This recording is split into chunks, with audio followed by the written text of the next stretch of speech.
Okay. So make it your ambition to lead a quiet life. You should mind your own business and work with your hands as just as you were told. So my living conditions was the same, trying to please a man.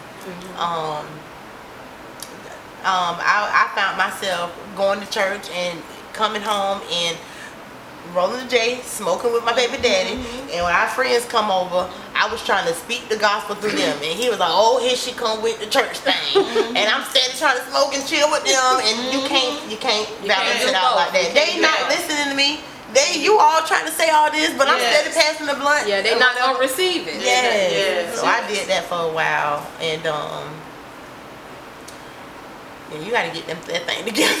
Because you be battling. You battling yourself. You battling at home, and you don't really understand. And you trying to get answers from God, but you still acting up, you know.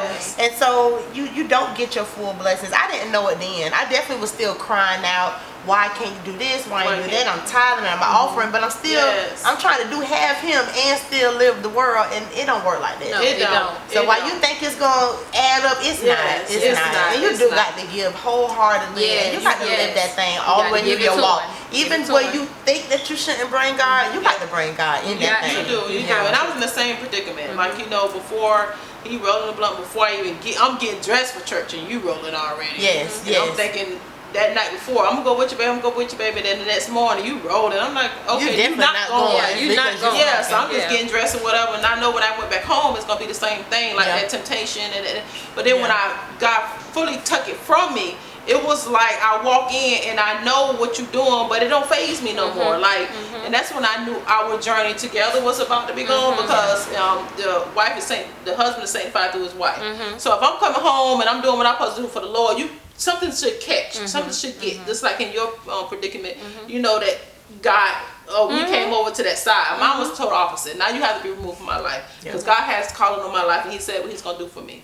So since you're not on board with that, so what I did that day when God had spoke to me and told me that I was truly finna start preaching the word, and I was like, okay, God, you finna use me? I mean, I gotta clear out some things. So I had my grown children was living with me, and like you said about they was on the other side of the house, right?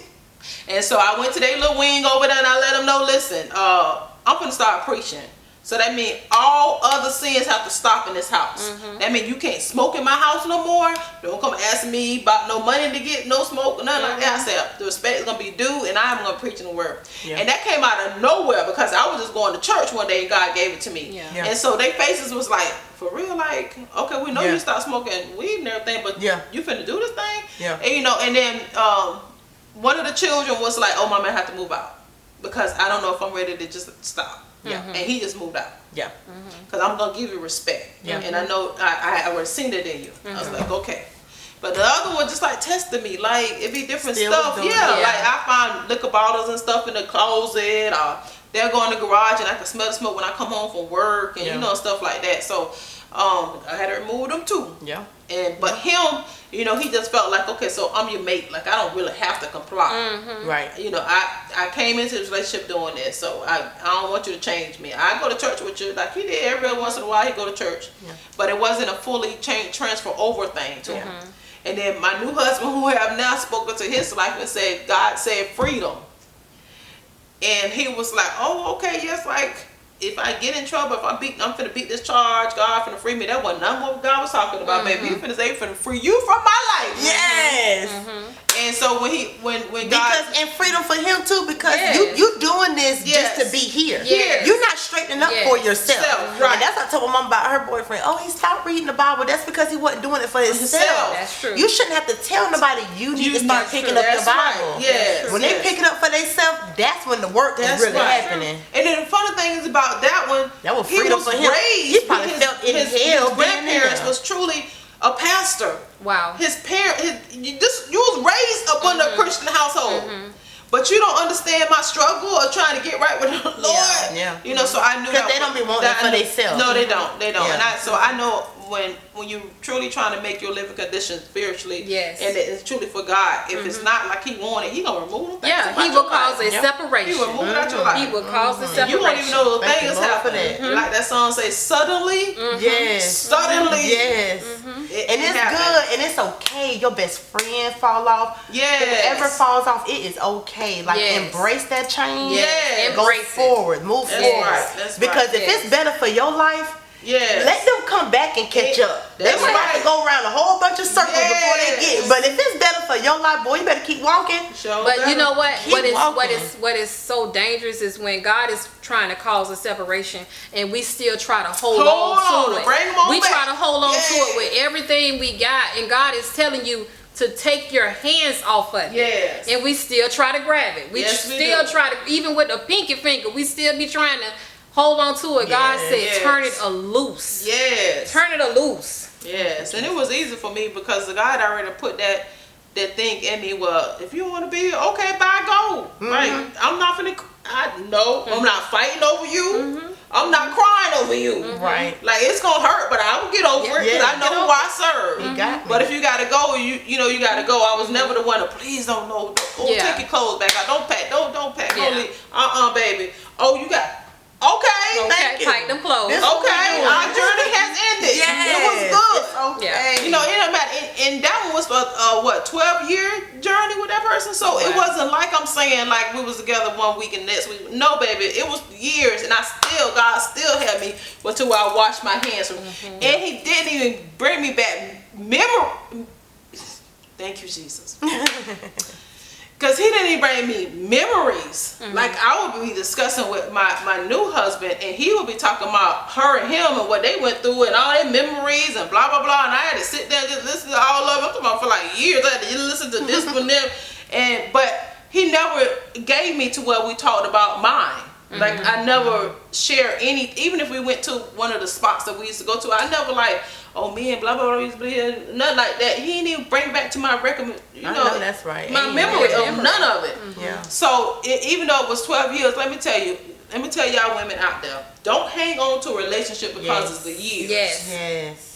If you have been miserable for 10 out of those 12 years, get out. Yes. Release your baggage. Yes. Release your baggage. I don't care how long you have been. If God tell you to move something out your life, you have to move it out your life. Medea. Them people trying to get out your life, let them go. Let them go. Let them go. Let them go. Because I guarantee you, just like members of the church, if someone is there and they don't want to be there, let them go. Let them go. I don't care how much money they're offering, bringing in, let them go. Because I guarantee you, God gonna bring 10 more of them back to you. Let them go. Sometimes you have to open the door for them. You really do. Open the door. Let them know that you serious. You serious. But if they not on line with the Lord, and if your life is not lining up to where it's supposed to be, and that person is that one person that you know how you be in a parade. And I used to be a baton when I was a little girl. And I used to be in the parade, and we used to be in the parade, and I just be looking in everything, everybody looking on it. But you get stuck on that one person, and you be like, and then you drop the baton, you be like, dang, gotta pick it up, and then you go on down there, and then you know, that one person stick in your mind like, oh, if I would've looked at them, I would never drop my baton. Even though that's your mom or somebody coming out with a camera, and you be like, smile, baby, and you be like, drop it. Like, dang, like I was doing so good before they came and messed me up. So you have to look at your life like that. Hey, baby, you is in the parade. And you walking your thing. You keep your eyes straight on up what you're supposed to be looking for, the end. Because if you stop and look at that one person, you get stuck on that one person and you have that one downfall.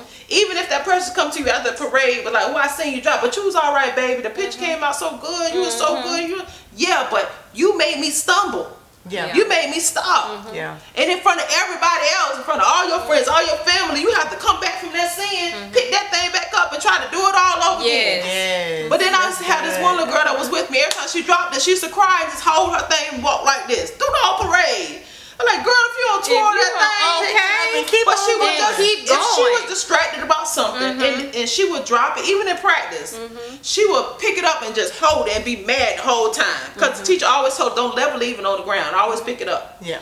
But I would pick it up and I just go back where they stopped there and I just be doing my thing. Yeah. But she would just hold it and be mad. So can you imagine your life and somebody distract you like that and you just stop it mad and just hold it? You must be that same person and just you did this to me, you did it, blah blah blah. She did. That's how it is in relationship. Yes. You stumble, you sit in that sin and you just sitting there holding it, but doing nothing about it. Yes. But that person that made you stumble is there with you, so you think it's okay because they there too. Yeah. And they instead of talking about it's all right, we're gonna get through this, we're gonna stop one day, we're gonna this blah blah, but it's still feeding you and enabling you. Baby, you better get, you better pick your baton up and go on with that parade of that thing and do what you have to do because it's more people. Imagine all the people you can see in your life, and you don't stop right here.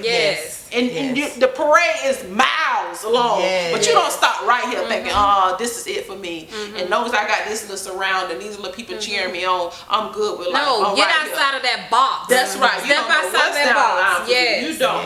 And I don't know where God is taking us with this talk show, but I'm telling you, baby, I'm in my parade. And I don't care who watching the parade and how many it is. I'm gonna keep on going. And I'm gonna twirl my baton. I'm gonna twirl my baton, and I'm gonna do the best I could for the Lord and let Him know that I am on your race. I am in your parade, and wherever you want to lead me to, if that parade turn the corner, we're gonna turn the corner. So whatever God got for us to do, you know, because God gets the glory, and I'm ready for the journey. He gets the glory. That's right. But you have to make sure, you know, baby, that your parade keep going on. And it doesn't stop because you see one person in the audience. And that person either cheering you on or making a dumb face. You just have to keep going on and knowing that God put that baton in your hand, which is your gift. And you have to do your gift. So, you know, I just know with your living condition, that should be how you live. Your spiritual living condition should be totally about God. Everything should be about God, especially when you walk in the walk. Because otherwise, you let the enemy come and slip in. You do. And you have to know what your enemy are to fight against. Because, you know, yesterday, in church, and it was said, don't talk about the enemy. Don't say nothing about the enemy because